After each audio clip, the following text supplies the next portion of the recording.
Hello, everybody. Well, it's a little late today for our Common Thread Bible study. We typically try to do these in the morning, but today, just getting around to it this evening, and I thought I'd try an evening go live here with you on our Common Thread. Today, we're in 1 Corinthians chapter 9, verse 16 through 23. That's our text for today. 1 Corinthians 9, 16 through 23.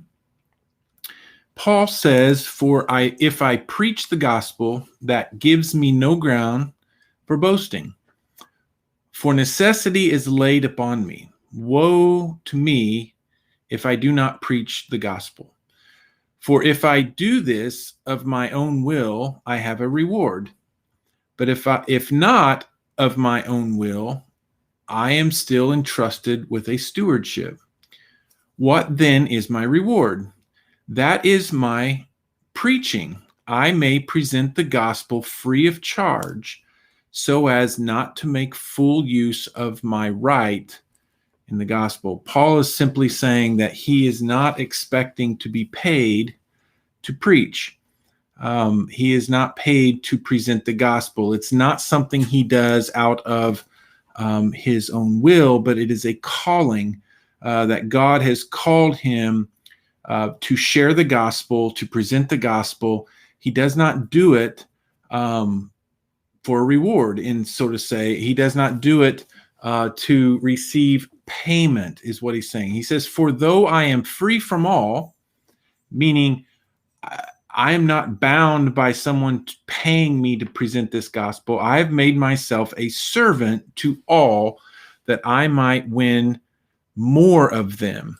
Now, Paul uses a word there. Some translations, I have become a slave to all. Oikonomos is the Greek word that Paul uses. And it's not the idea of slavery as you and I think of the terrible thing that we went through in our country, that type of slavery. But in his culture, it was a household steward. It was a household steward who has been found faithful.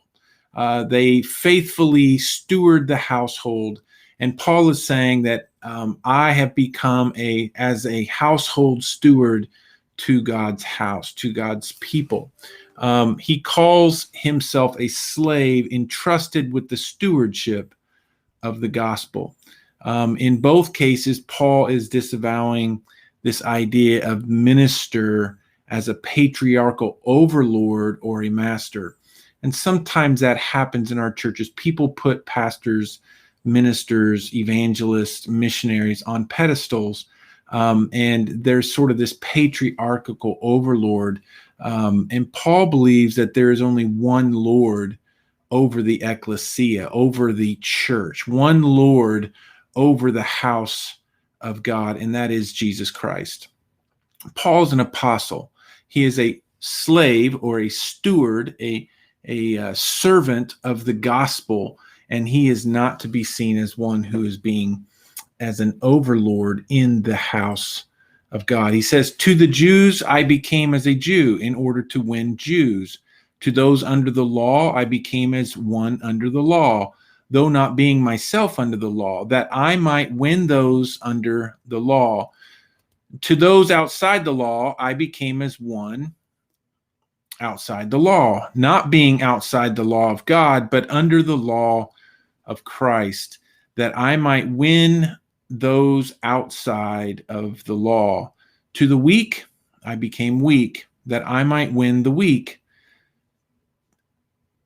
I have become all things to all people, that by all means I might save some. I do it all for the sake of the gospel, that I may share with them in its blessings. In these verses, Paul is sort of giving his modus operandi, his mode of operation. This is how I operate. I am not a lord over God's house, but I am a servant. I have become the least of these. I am serving God's house as a steward. I am stewarding well, faithfully, the gospel to God's people. He sees himself free of obligations from all persons. In other words, he is not obligated to anyone, especially since even if he's given a gift or paid for his ministry, he does not feel an obligation to them. Yet he has made himself a slave. Why? So that he might win some. And this is important, and I think we should know this, that Paul makes accommodations for a style of living.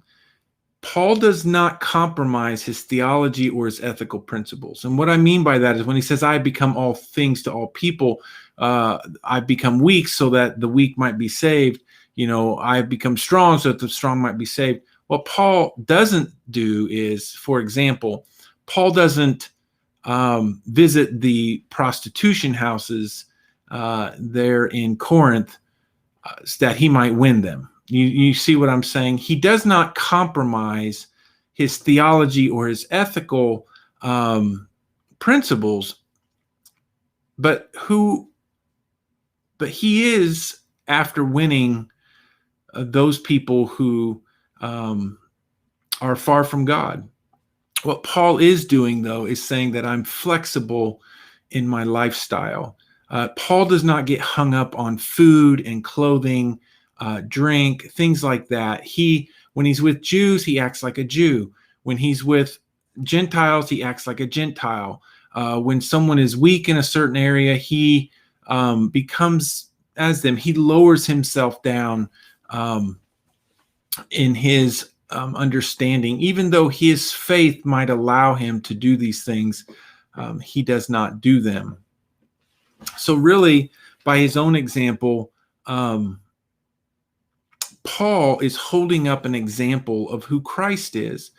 Paul is holding up an example, let's say from Philippians chapter 2, that idea that Christ became lower than even man, than the angels, even though he was God, did not consider it equality to be God, to be equal to God. Paul is really, what he's doing is he's reforming the family structure in the community of faith. Paul seeks to revise this existing notion of what status is, of leadership, and what the source of authority is and power in the community of faith.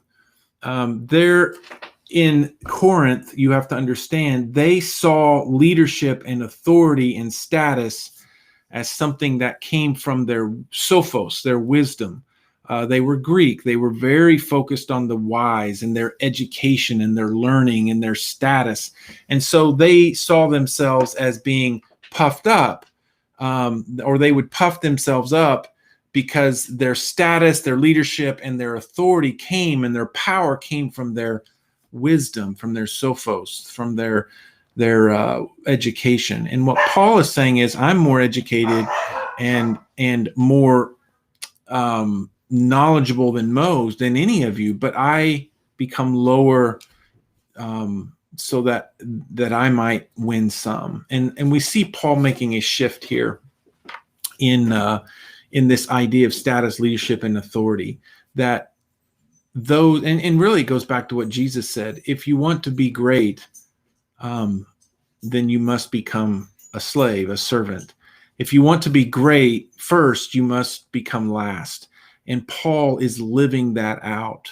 And he is explaining this to the Corinthians as someone who might be put up on a pedestal by some in the church there in Corinth.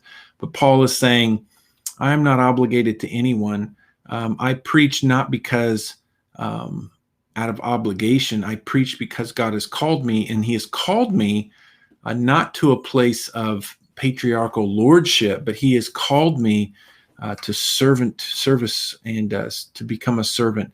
So how does this mean for us? I think we have to ask ourselves, one, we're all leaders and we all have status, whether that's in your own family, in your workplace, in your community, in your church. It's not so important that we rise in status and leadership and authority and power in our positions. We don't lord whatever status and leadership and authority we have over people, but instead we lay it down that we might win some. Paul's focus was always the gospel.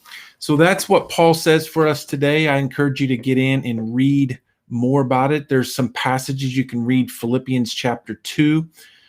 You can read, I believe, 1 Corinthians chapter 7. Might shed some light on these ideas in here. But this is really Paul's giving us his mode of operation within the church. And it's really an amazing flip on what we're used to and what we think is important and the status and leadership and authority and power that people have. Paul saying, no, I've become all things to all people that I might win some. And we should do the same. God bless you. Have a wonderful day. Take care.